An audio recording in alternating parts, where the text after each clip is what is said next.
प्रिय विद्यार्थियों नमस्कार।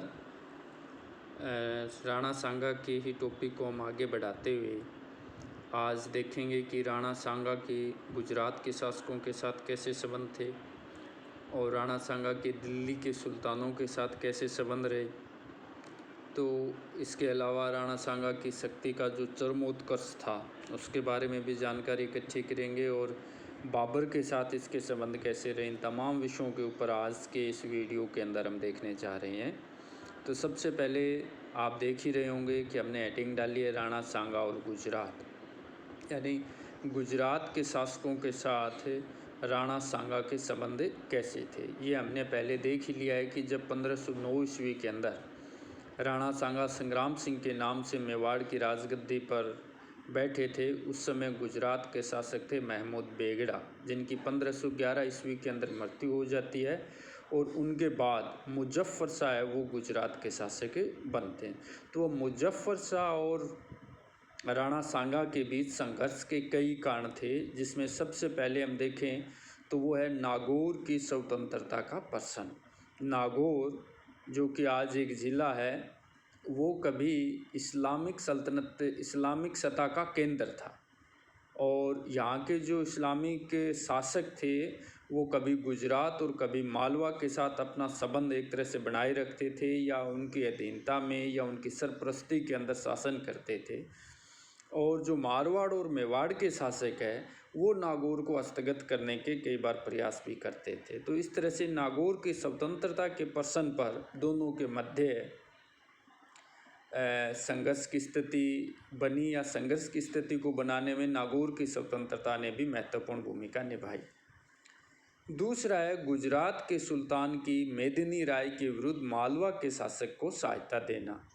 कि गुजरात के सुल्तान मुजफ्फर शाह ने मालवा के महमूद खिलजी सेकंड को मेदिनी राय के खिलाफ जब उसने संघर्ष किया तो उसमें गुजरात के सुल्तान ने उसकी सहायता की। चूँकि मेदिनी राय राणा सांगा की शरण में था, इसलिए स्वाभाविक है कि इस विषय के ऊपर भी दोनों के बीच में मनमुटाव की स्थिति थी।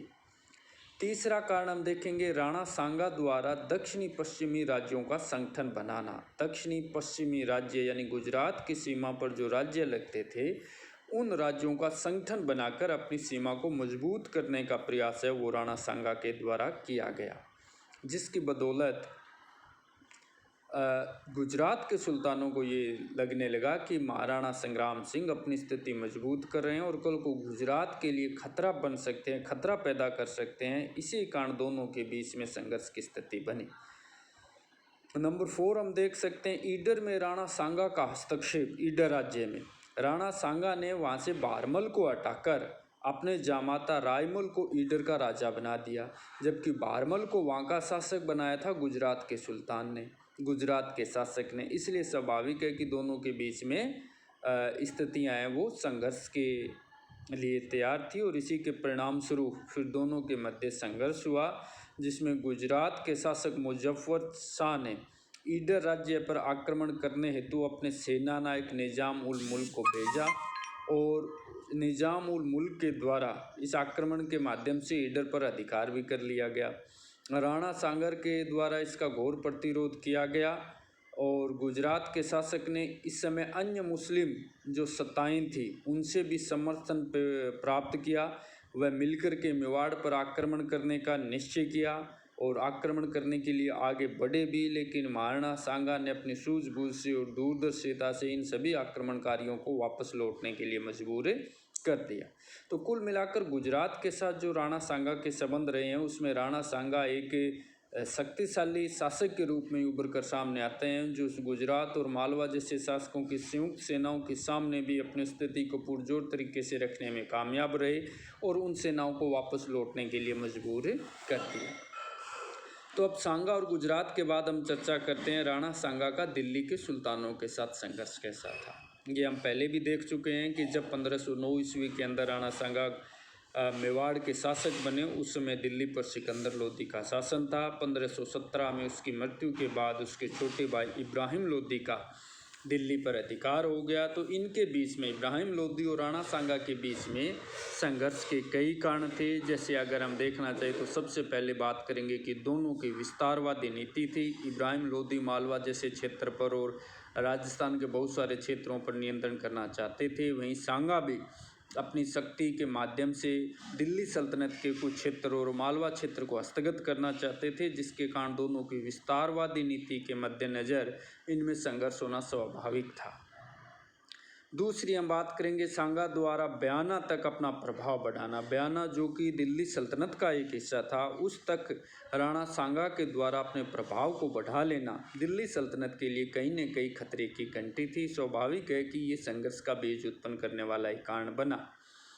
इसके बाद हम देखते हैं कि इब्राहिम लोदी द्वारा मालवा पर अधिकार करने का प्रयास किया गया, और चूंकि मालवा पर आंख गड़ाई मेवाड़ के महाराणा संग्राम सिंह भी बैठे थे, तो दोनों की जो इच्छाएं थी या दोनों के जो हित थे वो आपस में टकरा रहे थे, जिसके कारण इनके बीच संघर्ष होना स्वाभाविक था।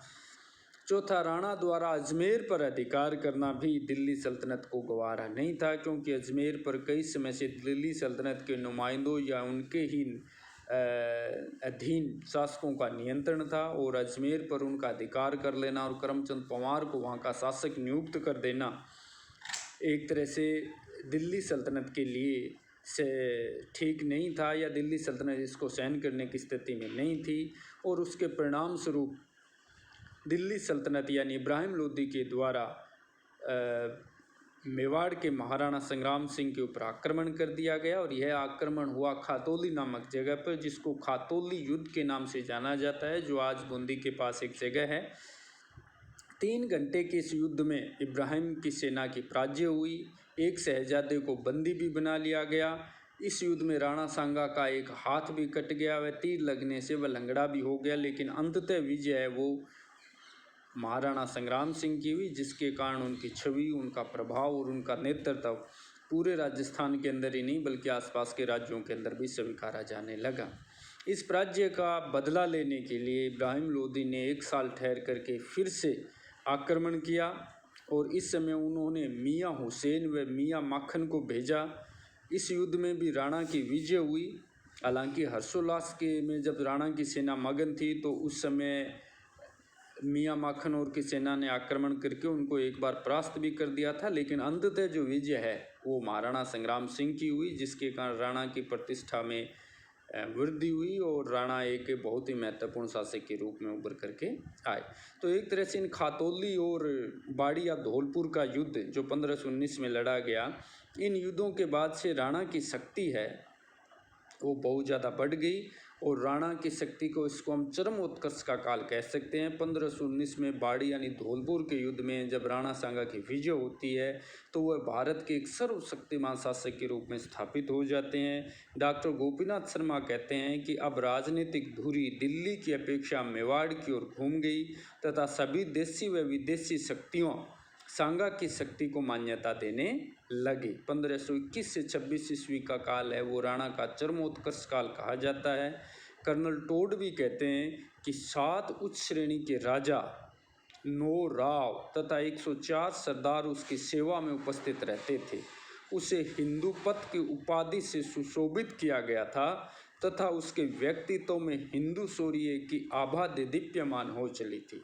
तो इस प्रकार कर्नल टोड या गोपीनाथ शर्मा कहते हैं, या उस समय के या अन्य इतिहासकार जिन्होंने राजस्थान के इतिहास पर काम किया है, उनके अनुसार 1521 से 26 का जो 19 से 26 का एक तरह से जो पीरियड है वो हम इनके चरमोत्कर्ष का पीरियड कह सकते हैं। अब बात करते हैं राणा सांगा व बाबर की।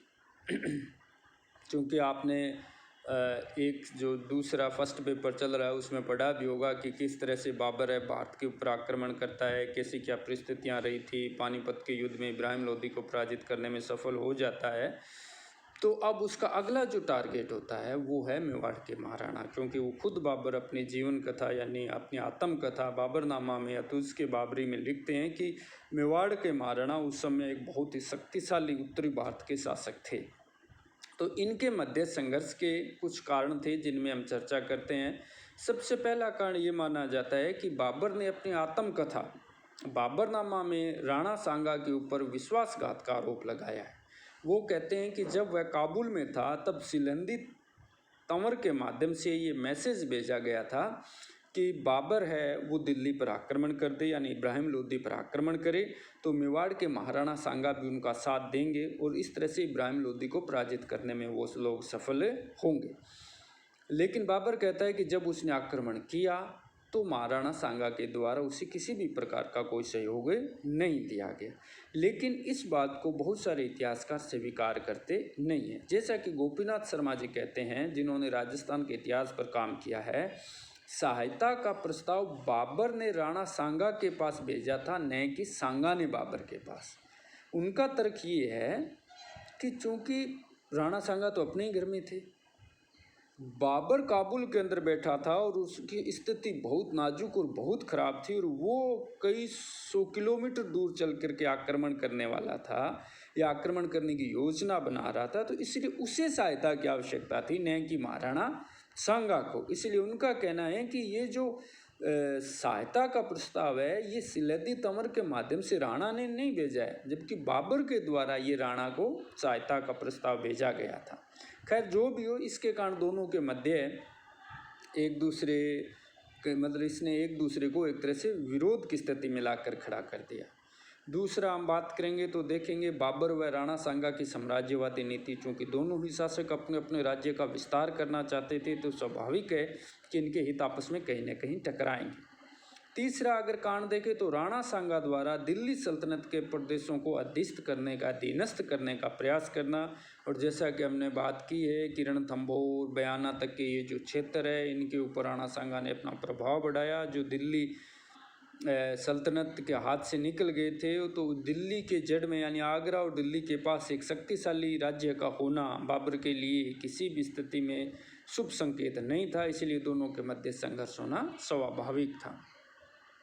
राणा सांगा द्वारा अफगानों को आश्रय देना भी बाबर के लिए स्वीकार करने योग्य नहीं था, क्योंकि महमूद लोदी और हसन खां मेवाती उनमें प्रमुख थे जिनको महाराणा सांगा ने आश्रय दिया था। तो इस आश्रय ने ही इनके बीच में संघर्ष के बीज भी उत्पन्न किए।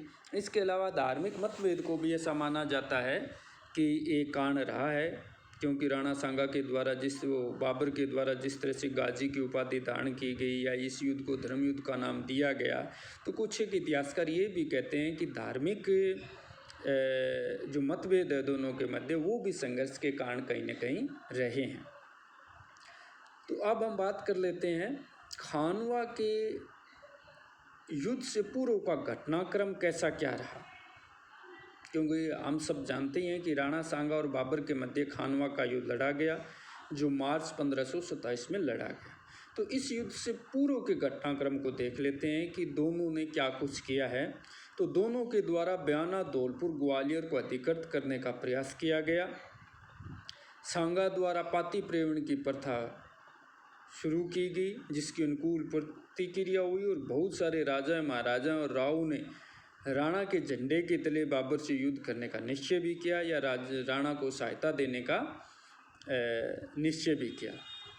बयाना पर सांगा का अधिकार हो जाता है और जो ग्वालियर है, धौलपुर है, उसके ऊपर बाबर अधिकार कर लेता है। इसी समय जब बयाना का युद्ध होता है, तो उस युद्ध के अंदर राजपूतों की शौर्य और वीरता का बढ़ चढ़ करके वर्णन एक मैसूर किस्मती नामक व्यक्ति करता है, जिसके कारण बाबर की सेना के अंदर एक तरह से भय का माहौल पैदा हो जाता है। और इसी समय शेख मोहम्मद शरीफ नामक ज्योतिषी भी आते हैं और वो ये भविष्यवाणी करते हैं कि इस युद्ध के अंदर मुगलों की पराजय होगी। तो ऐसी बातें सुन करके, यानी शेख मोहम्मद शरीफ की भविष्यवाणी सुन करके या बयाना के युद्ध में राजपूतों की वीरता के किस्से सुन करके मुगल सेना में भय व निराशा का माहौल छा जाता है। तो इस भय व निराशा के माहौल को दूर करने के लिए बाबर कई कदम उठाता है और सेना में जोश भरने के लिए वह ये कसम खाता है कि वह कभी भी शराब नहीं पिएगा। इसके अलावा वह यह भी वादा करता है कि मुसलमानों से लिया जाने वाला धार्मिक कर यानी तमगा कभी नहीं लिया जाएगा।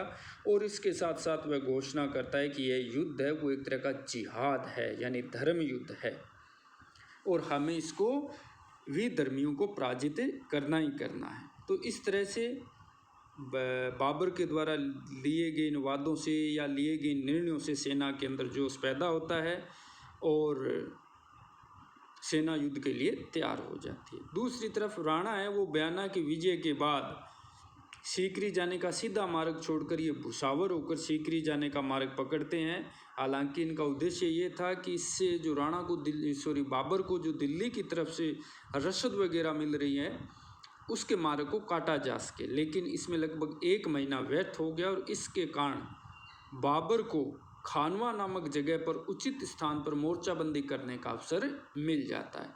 तो कुल मिलाकर के अब खानवा का जो युद्ध है वो मार्च 1527 ईस्वी के मध्य दोनों के बीच में होता है। 17 मार्च को दोनों सेनाएं आमने सामने उपस्थित हो जाती है और मारवाड़ के कई जो शासक है वो सेना में सहायता भी करते हैं और अंततः इस युद्ध के अंदर हम देखेंगे कि पराजय हो जाती है महाराणा सांगा की। इसको हम अगले वीडियो के अंदर देखेंगे। Thank you.